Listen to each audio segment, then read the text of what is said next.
Korrupsiyaya qarşı birlikdə mübarizə aparaq.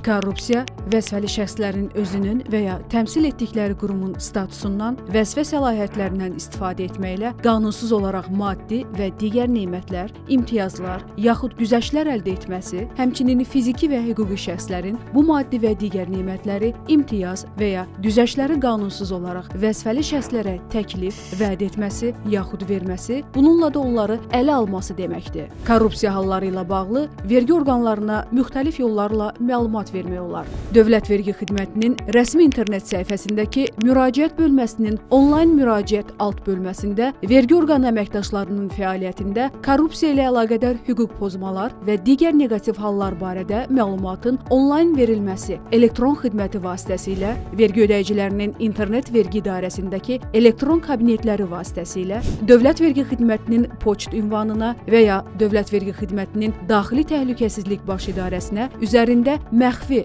Daxili Təhlükəsizlik Baş İdarəsinə qeydi olan məktub göndərməklə, şəxsən Dövlət Vergi Xidmətinin Daxili Təhlükəsizlik Baş İdarəsinə gəlməklə, 195-1 çağrı mərkəzi ilə əlaqə saxlamaqla. Dövlət Vergi Xidmətində vəzifəli şəxslər və əməkdaşlar tərəfindən yol verilmiş hüquq pozma halları barədə daxil olan məlumatlar ətraflı təhlil edilir. Mənbəyi bəlli olmayan, sübuta əsaslanmayan, yaxud öz şəxsi maraqları baxımından vergi orqanı əməkdaşının xidməti vəziyyətinə zərər vuran məlumatların verilməsinə görə vətəndaşlar qanunvericilikdə nəzərdə tutulmuş qaydada məsuliyyət daşıyırlar.